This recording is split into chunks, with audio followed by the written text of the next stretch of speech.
श्रीगणेशाय नमः। ॐ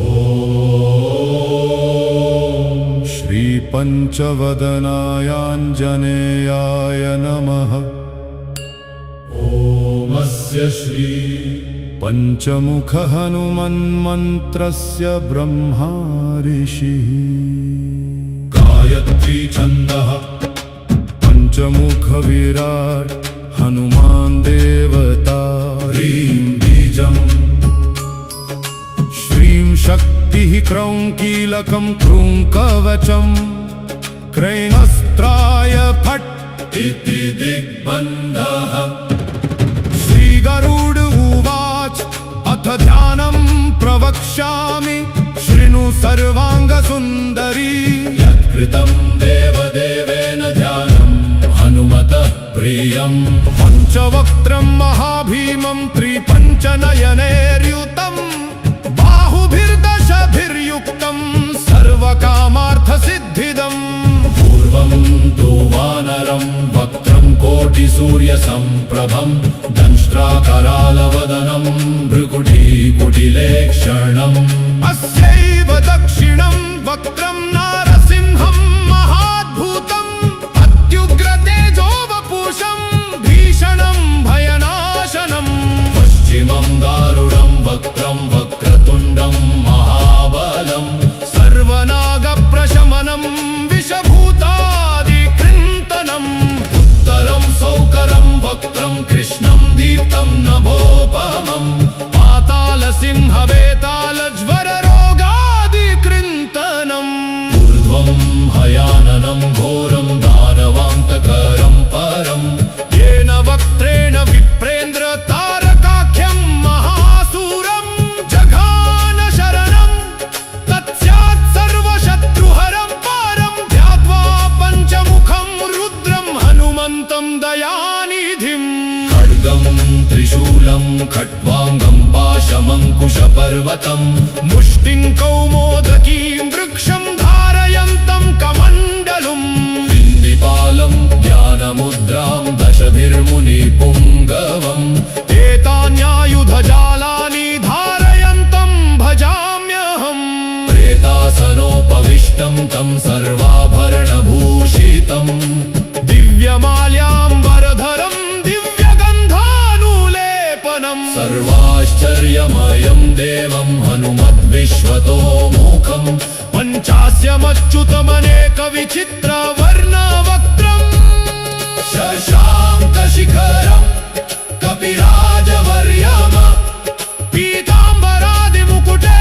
रूपशोभिताङ्गम्। पिङ्गाक्षमाद्यमनिशं मनसा स्मरामि। मर्कटेशं महोत्साहं सर्वशत्रुहरं परम्। शत्रुसंहरमां रक्ष श्रीमन्नापदमुद्धर। ॐ हरिमर्कटमर्कटमन्त्रमिदं परिलिख्यति लिख्यति वामतले। यदि नश्यति नश्यति शत्रुकुलं। यदि मुञ्चति मुञ्चति वामलता। ॐ हरिमर्कटाय स्वाहा। ॐ नमो भगवते पञ्चवदनाय पूर्वकपिमुखाय। सकलशत्रुसंहारकाय स्वाहा। ॐ नमो भगवते पञ्चवदनाय दक्षिणमुखाय। करालवदनाय नरसिंहाय सकलभूतप्रमथनाय स्वाहा। ॐ नमो भगवते पञ्चवदनाय पश्चिममुखाय गरुडाननाय सकलविषहराय स्वाहा।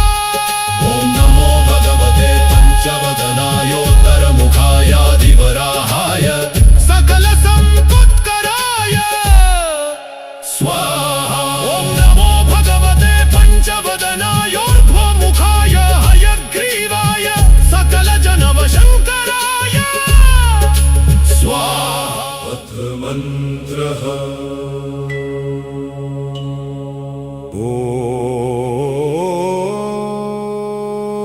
श्रीरामदूताय आञ्जनेयाय वायुपुत्राय महाबलपराक्रमाय सीता दुःख निवारणाय लंका दहन कारणाय महाबल प्रचंडाय फाल्गुन सखाय कोलाहल सकल ब्रह्मांड विश्वरूपाय सप्त समुद्र निर्लंघनाय पिंगल नयनाय मित विक्रमाय सूर्यबिंब फल सेवनाय दुष्ट निवारणाय दृष्टि निरालंकृताय संजीविनी संजीवितांगद लक्ष्मण महाकपि सैन्य प्राणदाय दशकंठ विध्वंसनाय रामेष्टाय महाफाल्गुन सखाय सीता सहित रामवर प्रदाय षट्प्रयोगागम पंचमुख वीर हनुमन् मंत्र जुपे विनियोगः ओम हरिमर्कट मर्कटाय बम बम बम बम बम वौषत् स्वाहा ओम हरिमर्कट मर्कटाय फम फम फम फम फम फट स्वाहा ओम हरिमर्कट मर्कटाय खे खे खे खे खे मारणाय स्वाहा हरिमर्कट मर्कटाय लुल्लुं लुल्लुं लुमाकर्षित सकल संपत्कराय स्वाहा ओम हरिमर्कट मर्कटाय धन धन धन धन धन शत्रुस्तंभनाय स्वाहा ओम टन टन टन टन टन कूर्ममूर्तये पंचमुख वीर हनुमते परयंत्र परतंत्रोच्चाटनाय स्वाहा ॐ खं खं गं गण्डं चं चं जं जंयं टन टन डं ढण्णं तं थं दं धं पं फं बं भं मं यं रं लं बं शं शं सं हं नीलं क्ष स्वाहा इति दिग्बन्धः ॐ पूर्वकपिमुखाय पंचमुख हनुमते टन टन टन टन टन टं सकल शत्रु संहरणाय स्वाहा ॐ दक्षिणमुखाय पंचमुख हनुमते करालवदनाय नरसिंहाय ॐ ह्रां ह्रीं ह्रूं रैं रौं रः सकल भूत प्रेत दमनाय स्वाहा ॐ पश्चिममुखाय गरुडाननाय पंचमुख हनुमते मम मम मम मम मम सकल विषहराय स्वाहा ॐ उत्तरमुखाय आदिवराहाय लल् लल् लल् लल् लल् नृसिंहाय नीलकण्ठमूर्तये पंचमुख हनुमतये स्वाहा ॐ ऊर्ध्वमुखाय हयग्रीवाय रुं रुं रुं रुं रुद्रमूर्तये सकल प्रयोजन निर्वाहकाय स्वाहा ॐ अंजनीसुताय वायुपुत्राय महाबलाय सीताशोक निवारणाय श्रीरामचंद्र कृपा पादुकाय महावीर्य प्रमथनाय ब्रह्मांडनाथाय कामदाय पंचमुख वीर हनुमते स्वाहा भूत प्रेत पिशाच ब्रह्म राक्षस शाकिनी डाकिन्यंतरिक्ष ग्रह परयंत्र परतंत्रोच्चटनाय स्वाहा सकल प्रयोजन निर्वाहकाय पंचमुख वीर हनुमते श्रीरामचंद्र वर प्रसादाय जन जन जन जन जन स्वाहा इदं कवचं पठित्वा तु महाकवच पठेन्नरः एकवारं जपेत् स्तोत्रं सर्वशत्रुनिवारणम् द्विवारं तु पठेन्नित्यं पुत्रपौत्र प्रवर्धनम् द्विवारं च पठेन्नित्यं सर्वसम्पदकरं शुभम् चतुर्वारं पठेन्नित्यं सर्वरोगनिवारणम् पंचवारं पठेन्नित्यं सर्वलोकवशंकरम् षड्वारं च पठेन्नित्यं सर्वदेववशंकरम् सप्तवारं पठेन्नित्यं सर्वसौभाग्यदायकम् अष्टवारं पठेन्नित्यं इष्टकामार्थसिद्धिदम् नववारं पठेन्नित्यं राजभोगमवाप्नुयात् दशवारं पठेन्नित्यं त्रैलोक्यज्ञान रुद्रावृत्तिं पठे नित्यं सर्वसिद्धिर्भवे ध्रुवम् कवचस्मतरणेनैव महाबलमवाप्नुयात्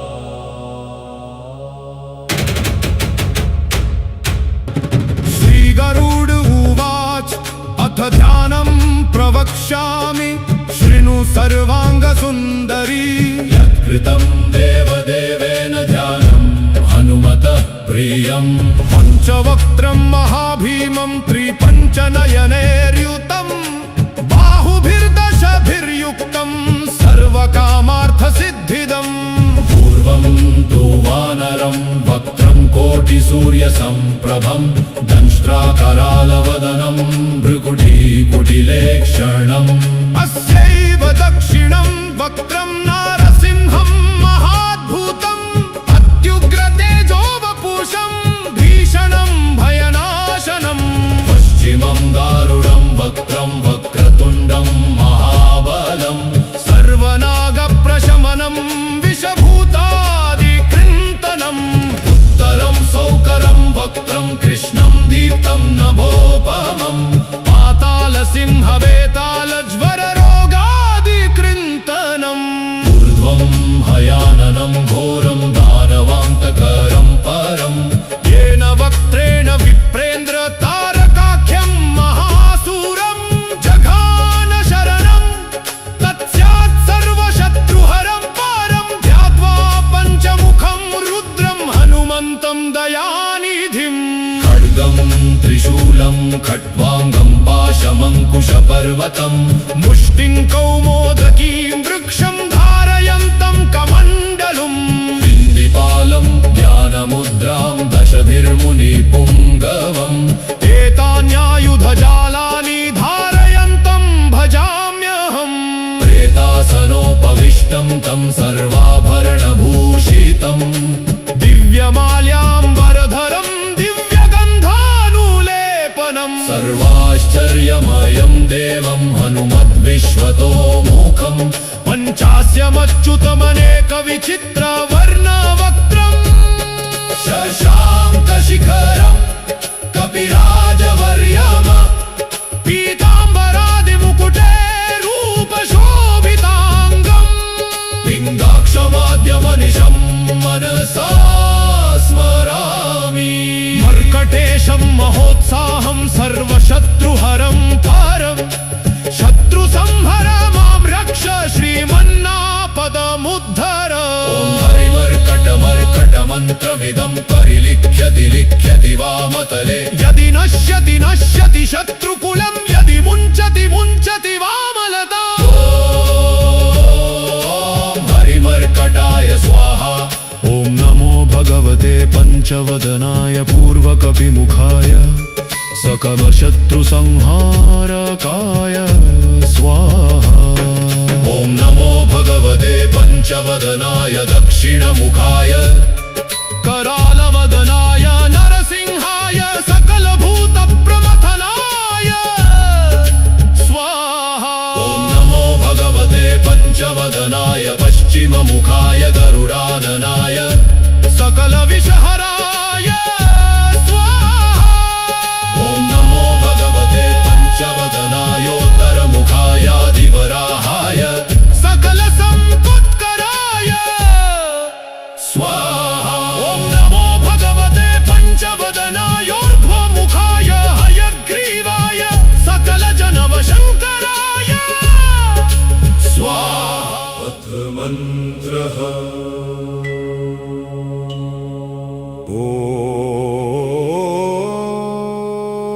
ॐ श्रीरामदूताय आञ्जनेयाय वायुपुत्राय महाबलपराक्रमाय सीतादुःखनिवारणाय लङ्कादहनकारणाय महाबलप्रचण्डाय फाल्गुनसखाय कोलाहलसकलब्रह्माण्डविश्वरूपाय सप्तसमुद्रनिर्लङ्घनाय पिङ्गलनयनाय मितविक्रमाय सूर्यबिम्बफलसेवनाय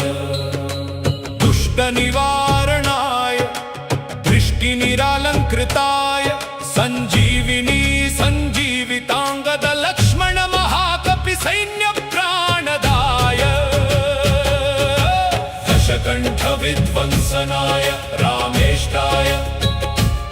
महाफाल्गुन सखाय सीता सहित रामवर प्रदाय षट्प्रयोगागम पंचमुख वीर हनुमन् मंत्र जुपे विनियोगः ॐ हरिमर्कटमर्कटाय बम बम बम बम बम वौषत् स्वाहा ॐ हरिमर्कटमर्कटाय फं फं फं फं फं फट् स्वाहा ओम हरिमर्कटमर्कटाय खे खे खे खे खे मारणाय स्वाहा हरिमर्कटमर्कटाय लुल्लुं लुल्लुं लुमाकर्षित सकल संपत्कराय स्वाहा ओम हरिमर्कटमर्कटाय धन धन धन धन धन शत्रुस्तंभनाय स्वाहा ॐ टं टं टं टं टं कूर्ममूर्तये पंचमुख वीर हनुमते परयंत्र परतंत्रोच्चाटनाय स्वाहा ॐ खं खं गं घण्डं चं चं जं जंयं टं टं डं ढण्णं तं थं दं धं पम फम बम भम मम यम रम लं बम शं शन सं हम नीलं क्ष स्वाहा इति दिग्बन्धः ओम पूर्वकपिमुखाय पंचमुख हनुमते टन टन टन टन टन टम सकल शत्रु संहरणाय स्वाहा ॐ दक्षिणमुखाय पंचमुख हनुमते करालवदनाय नरसिंहाय ॐ ह्रां ह्रीं ह्रूं रैं रौं रः सकलभूत प्रेतदमनाय स्वाहा ॐ पश्चिममुखाय गरुडाननाय पंचमुख हनुमते मम मम मम मम मम सकलविषहराय स्वाहा ओम उत्तरमुखाय आदिवराहाय लं लं लं लं लं नृसिंहाय नीलकण्ठमूर्तये पंचमुख हनुमतये स्वाहा ॐ ऊर्ध्वमुखाय हयग्रीवाय रुं रुं रुं रुं रुद्रमूर्तये सकल प्रयोजन निर्वाहकाय स्वाहा ओम अंजनी सुताय वायुपुत्राय महाबलाय सीताशोक निवारणाय श्रीरामचंद्र कृपा पादुकाय महावीर्य प्रमथनाय ब्रह्माण्डनाथाय कामदाय पंचमुख वीर हनुमते स्वाहा भूत प्रेत पिशाच ब्रह्म राक्षस शाकिनीडा किन्यन्तरिक्षग्रह परयंत्र परतंत्रोच्चटनाय स्वाहा सकल प्रयोजन निर्वाहकाय पंचमुख वीर हनुमते श्रीरामचंद्र वर प्रसादाय जन जन जन जन जन स्वाहा इदं कवचं पठित्वा तु महाकवच पठेन्नरः एकवारं जपेत् स्तोत्रं सर्वशत्रुनिवारणम् द्विवारं तु पठेन्नित्यं पुत्रपौत्रप्रवर्धनम् द्विवारं च पठेन्नित्यं सर्वसम्पदकरं शुभम् चतुर्वारं पठेन्नित्यं सर्वरोगनिवारणम् पंचवारं पठेन्नित्यं सर्वलोकवशङ्करम् षड्वारं च पठेन्नित्यं सर्वदेववशङ्करम् सप्तवारं पठेन्नित्यं सर्वसौभाग्यदायकम् अष्टवारं पठेन्नित्यं इष्टकामार्थसिद्धिदम् नववारं पठेन्नित्यं राजभोगमवाप्नुयात् दशवारं पठेन्नित्यं त्रैलोक्यज्ञानदर्शनम् रुद्रावृत्तिं पठेन्नित्यं सर्वसिद्धिर्भवेत् ध्रुवम् कवचस्मतरणेनैव महाबलमवाप्नुयात्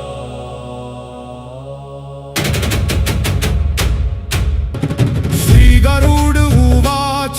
अथ ध्यानं प्रवक्ष्यामि शृणु सर्वाङ्गसुन्दरी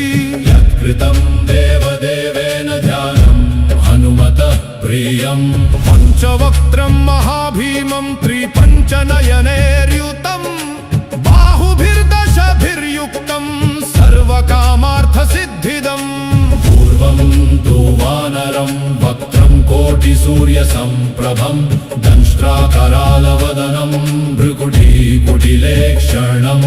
अस्यैव दक्षिणं वक्त्रं नारसिंहं महाद्भुतम् अत्युग्रतेजोवपुषं भीषणं भयनाशनम् पश्चिमं दारुणं वक्त्रं वक्रतुण्डं महाबलं सर्वनागप्रशमनं विषभूतादिकृन्तनम् उत्तरं सौकरं वक्त्रं कृष्णं दीप्तं नभोपमम् पातालसिंहवेतालज्वररोगादिकृन्तनम् ऊर्ध्वं भयाननं घोरं दानवान्तकरं परम्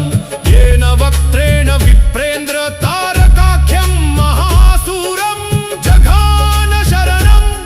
तत्स्यात् सर्वशत्रुहरं पारं ध्यात्वा पञ्चमुखं रुद्रं हनुमन्तं दयानिधिम् खड्गं त्रिशूलं खट्वाङ्गं पाशमङ्कुशपर्वतं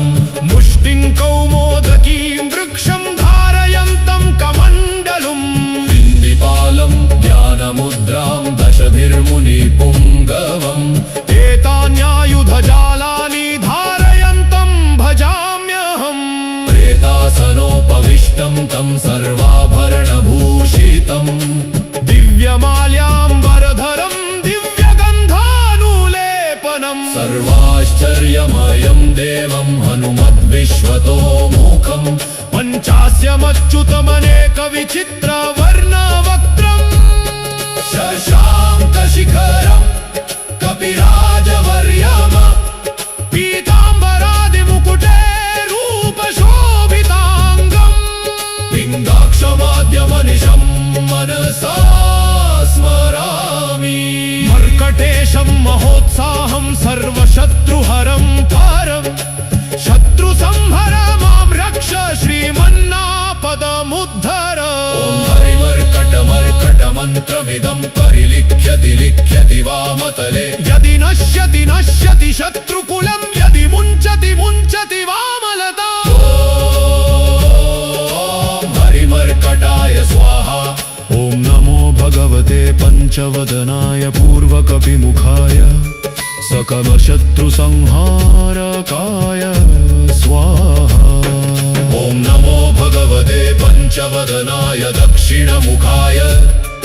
करालवदनाय नरसिंहाय सकलभूतप्रमथनाय स्वाहा ॐ नमो भगवते पञ्चवदनाय पश्चिममुखाय गरुडाननाय सकलविषहराय स्वाहा ॐ नमो भगवते पञ्चवदनायोत्तरमुखायादिवराहाय सकलसम्पत्कराय स्वाहा ॐ नमो भगवते पञ्चवदनायोर्ध्वमुखाय हयग्रीवाय सकलजनवशङ्कराय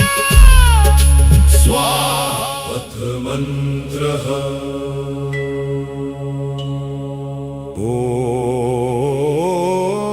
ॐ श्रीरामदूताय आञ्जनेयाय वायुपुत्राय महाबलपराक्रमाय सीतादुःखनिवारणाय लङ्कादहनकारणाय महाबलप्रचण्डाय फाल्गुनसखाय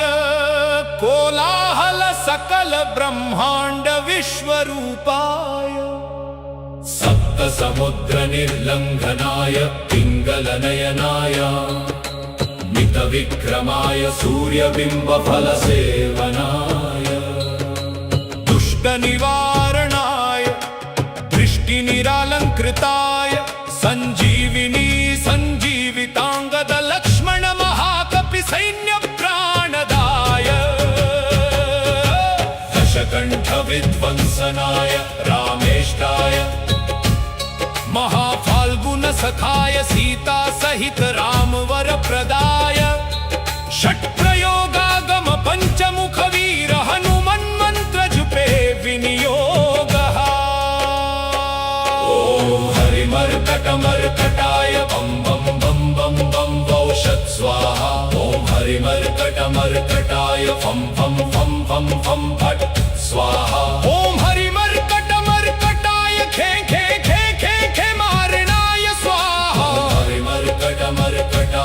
लुल्लुं लुल्लुं लुमाकर्षित सकल संपत्कराय स्वाहा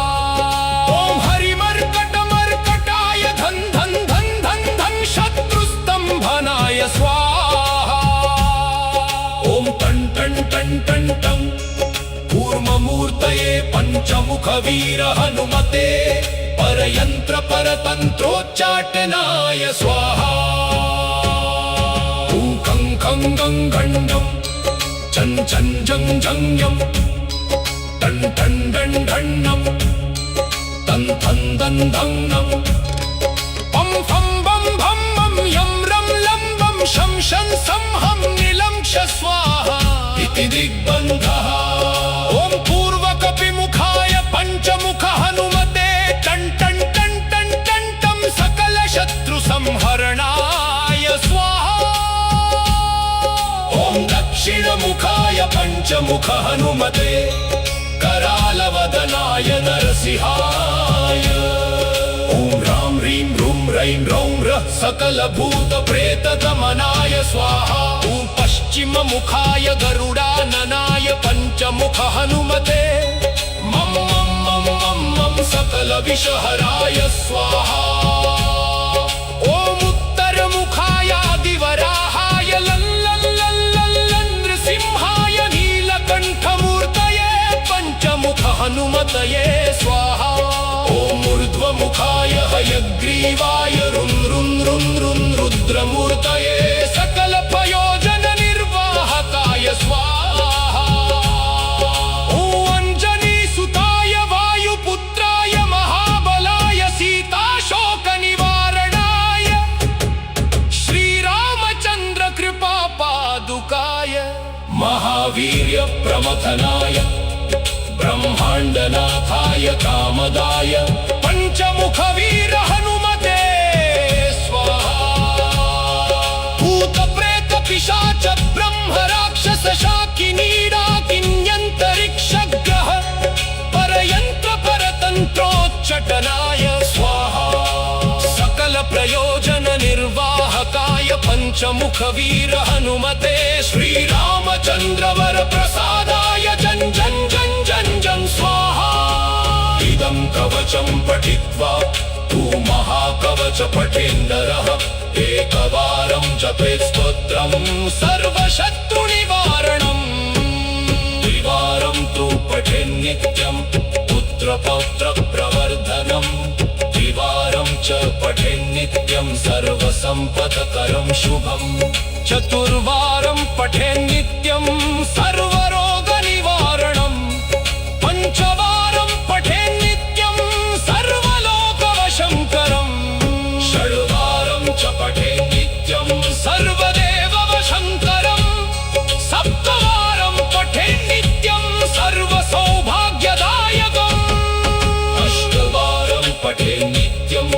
इष्टकामार्थसिद्धिदम् नववारं पठेन्नित्यं राजभोगमवाप्नुयात् दशवारं पठेन्नित्यं त्रैलोक्यज्ञानदर्शनम्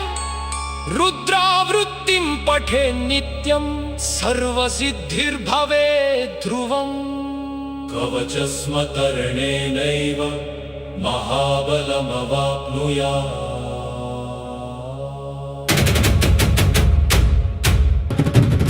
गरुड उवाच अथ ध्यानं प्रवक्ष्यामि शृणु सर्वाङ्गसुन्दरी यत्कृतं देवदेवेन ध्यानं हनुमतः प्रियम् पञ्चवक्त्रं महाभीमं त्रिपञ्चनयनैर्युतं बाहुभिर्दशभिर्युक्तं सर्वकामार्थसिद्धिदम् पूर्वं तु वानरं वक्त्रं कोटिसूर्यसम्प्रभं दंष्ट्राकरालवदनं भ्रुकुटीकुटिलेक्षणम् अस्यैव दक्षिणं वक्त्रं नारसिंहं महाद्भुतम्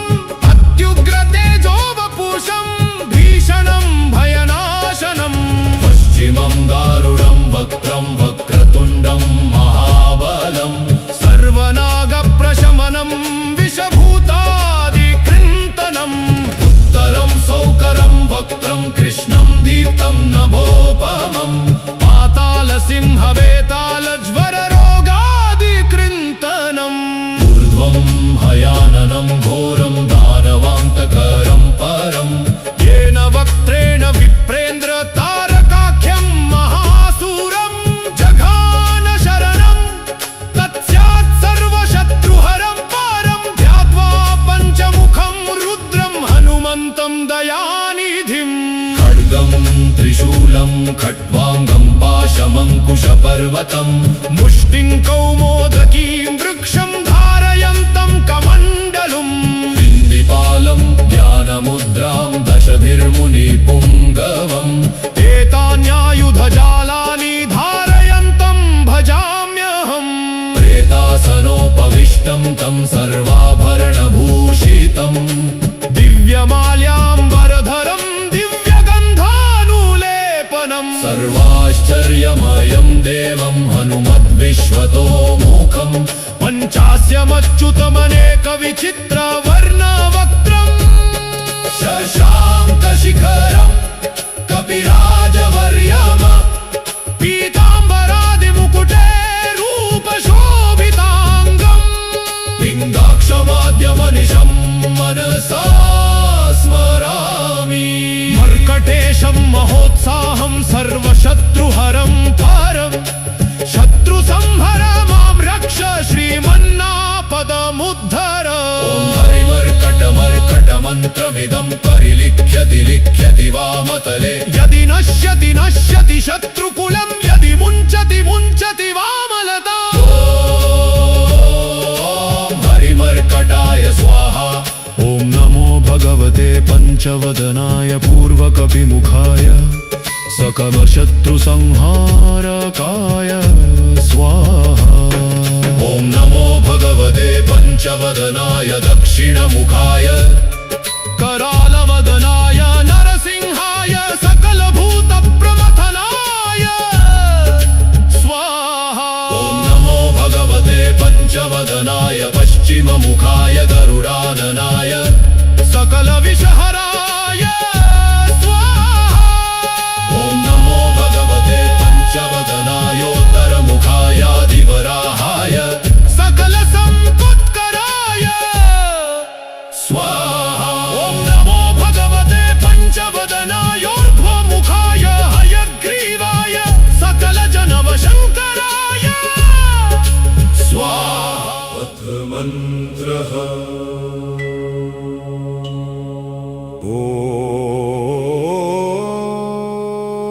ॐ श्रीरामदूतायाञ्जनेयाय वायुपुत्राय महाबलपराक्रमाय सीतादुःखनिवारणाय लङ्कादहनकारणाय महाबलप्रचण्डाय फाल्गुनसखाय कोलाहल सकल ब्रह्माण्ड विश्वरूपाय सप्तसमुद्रनिर्लङ्घनाय पिङ्गलनयनाय मितविक्रमाय सूर्यबिम्बफलसेवनाय दुष्टनिवारणाय दृष्टिनिरालङ्कृताय सञ्जीविनी सञ्जीविताङ्गद लक्ष्मण महाकपि सैन्यप्राणदाय दशकण्ठविध्वंसनाय रामेष्टाय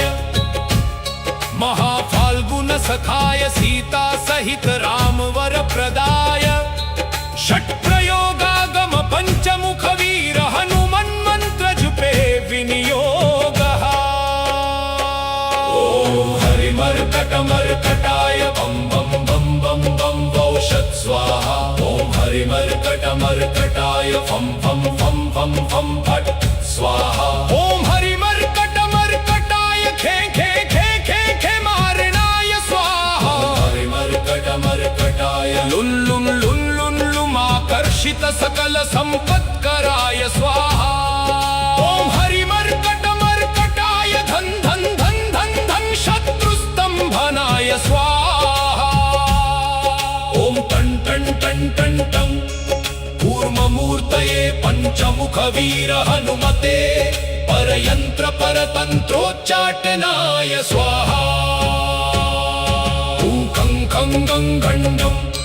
चं चं जं जंयं टन् टन् डन् ढण्णं तं थं दं धं पं फं बं भं मं यं रं लं बं शं शन सं हं नीलं क्ष स्वाहा इति दिग्बन्धः ॐ पूर्वकपिमुखाय पञ्चमुख हनुमते टन् टन् टन् टन् टन् तं सकलशत्रुसंहरणाय स्वाहा ॐ दक्षिणमुखाय पञ्चमुख हनुमते करालवदनाय नरसिंहाय ॐ ह्रां ह्रीं ह्रूं रैं रौं रः सकलभूतप्रेतदमनाय स्वाहा ॐ पश्चिममुखाय गरुडाननाय पञ्चमुख हनुमते मं मं मं मं मं सकलविषहराय स्वाहा ॐ उत्तरमुखाय आदिवराहाय लं लं लं लं लं नृसिंहाय नीलकण्ठमूर्तये पञ्चमुख हनुमतये स्वाहा ॐ ऊर्ध्वमुखाय हयग्रीवाय रुं रुं रुं रुं रुद्रमूर्तये सकलप्रयोजननिर्वाहकाय स्वाहा ॐ अञ्जनीसुताय वायुपुत्राय महाबलाय सीताशोकनिवारणाय श्रीरामचन्द्रकृपापादुकाय महावीर्यप्रमथनाय ब्रह्माण्डनाथाय कामदाय पञ्चमुखवीर हनुमते स्वाहा भूतप्रेतपिशाच ब्रह्मराक्षस शाकिनीडाकिन्यन्तरिक्षग्रह परयन्त्रपरतन्त्रोच्चटनाय स्वाहा सकलप्रयोजननिर्वाहकाय पञ्चमुखवीर हनुमते श्रीरामचन्द्रवरप्रसादाय जं जं जं जं जं स्वाहा इदं कवचं पठित्वा तु महाकवच पठेन्नरः एकवारं जपेत् स्तोत्रं सर्वशत्रुनिवारणम् द्विवारं तु पठेन्नित्यं पुत्रपौत्रप्रवर्धनं द्विवारं च पठेन्नित्यं सर्वसम्पदकरं शुभम् चतुर्वारं पठेन्नित्यं सर्वरोगनिवारणम् पञ्चवारं पठेन्नित्यं सर्वलोकवशङ्करम् षड्वारं च पठेन्नित्यं सर्वदेववशङ्करम् सप्तवारं पठेन्नित्यं सर्वसौभाग्यदायकम् अष्टवारं पठेन्नित्यं इष्टकामार्थसिद्धिदम् नववारं पठेन्नित्यं राजभोगमवाप्नुयात् दशवारं पठेन्नित्यं त्रैलोक्यज्ञानदर्शनम् रुद्रावृत्तिं पठेन्नित्यं सर्वसिद्धिर्भवेत् ध्रुवम् कवचस्मतरणेनैव महाबलमवाप्नुयात्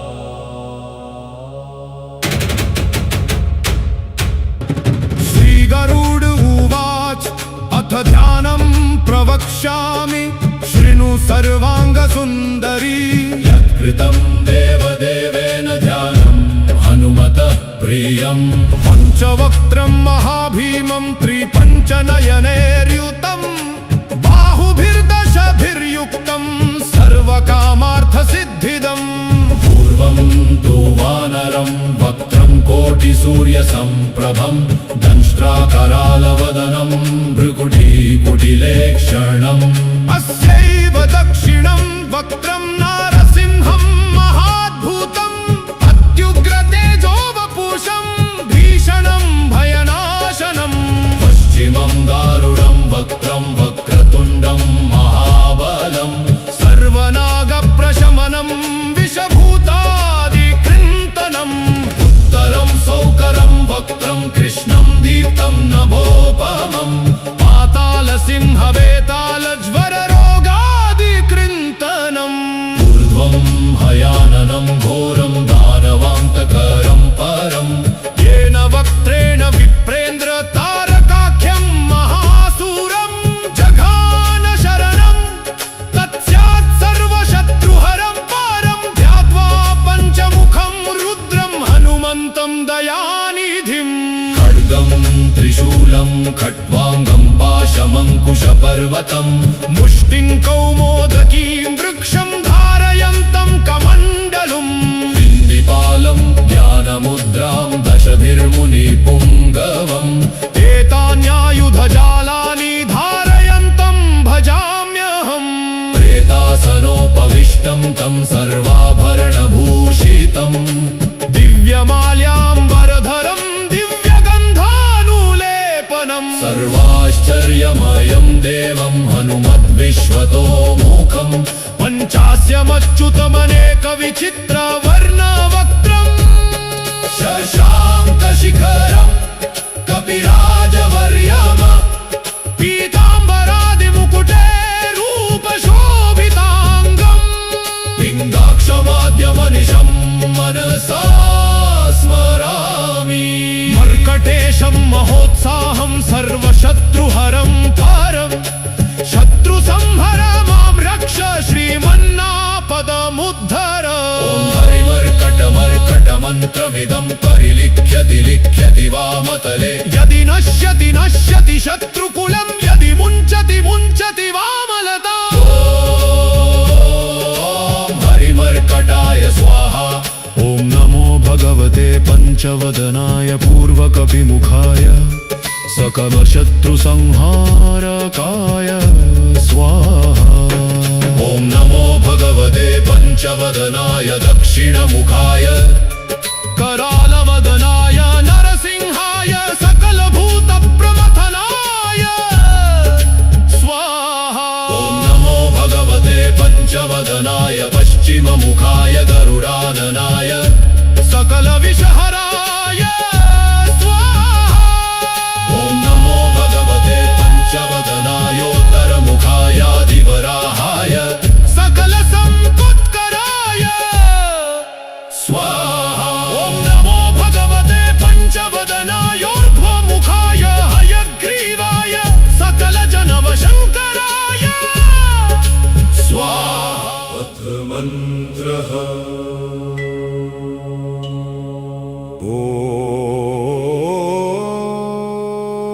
ॐ श्रीरामदूताय आञ्जनेयाय वायुपुत्राय महाबलपराक्रमाय सीतादुःखनिवारणाय लङ्कादहनकारणाय महाबलप्रचण्डाय फाल्गुनसखाय कोलाहल सकल ब्रह्माण्ड विश्वरूपाय सप्तसमुद्रनिर्लङ्घनाय पिङ्गलनयनाय मितविक्रमाय सूर्यबिम्बफलसेवनाय दुष्टनिवारणाय दृष्टिनिरालङ्कृताय सञ्जीविनी सञ्जीविताङ्गद लक्ष्मण महाकपि सैन्यप्राणदाय दशकण्ठविध्वंसनाय रामेष्टाय महाफाल्गुनसखाय सीता सहित रामवरप्रदाय षट्प्रयोगागम पञ्चमुखवीर हनुमन्मन्त्रजुपे विनियोगः ॐ हरिमर्कटमर्कटाय बं बं बं बं बं वौषत् स्वाहा ॐ हरिमर्कटमर्कटाय फं फं फं फं फं फट् स्वाहा ॐ हरिमर्कटमर्कटाय खे खे खे खे खे मारणाय स्वाहा हरिमर्कटमर्कटाय लुल्लुं लुल्लुं लुमाकर्षित सकल सम्पत्कराय स्वाहा ॐ हरिमर्कटमर्कटाय धन धन धन धन धन शत्रुस्तम्भनाय स्वाहा ॐ टन् टन् टन् टन् टं कूर्ममूर्तये पञ्चमुखवीर हनुमते परयन्त्र परतन्त्रोच्चाटनाय स्वाहा ॐ खं खं गं घण्डं चं चं जं जङ्यं टन् टन् डन् ढण्णं तं थं दं धङ्नं पं फं बं भं मं यं रं लं बं शं शन सं हं नीलं क्ष स्वाहा इति दिग्बन्धः ॐ पूर्वकपिमुखाय पञ्चमुख हनुमते टन् टन् टन् टन् टन् टं सकल शत्रुसंहरणाय स्वाहा पञ्चमुख हनुमते करालवदनाय नरसिंहाय ॐ ह्रां ह्रीं ह्रूं रैं रौं रः सकलभूतप्रेतदमनाय स्वाहा ॐ पश्चिममुखाय गरुडाननाय पञ्चमुख हनुमते मं मं मं मं मं सकलविषहराय स्वाहा ॐ उत्तरमुखाय आदिवराहाय नृसिंहाय नीलकण्ठमूर्तये पञ्चमुख हनुमतये स्वाहा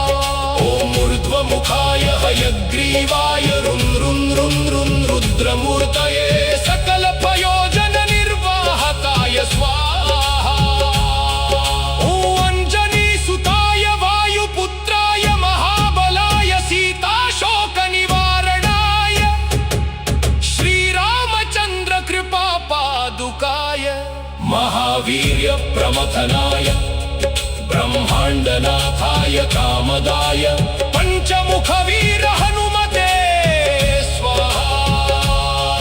भूतप्रेत पिशाच ब्रह्म राक्षस शाकिनीडाकिन्यन्तरिक्षग्रह परयन्त्र परतन्त्रोच्चटनाय स्वाहा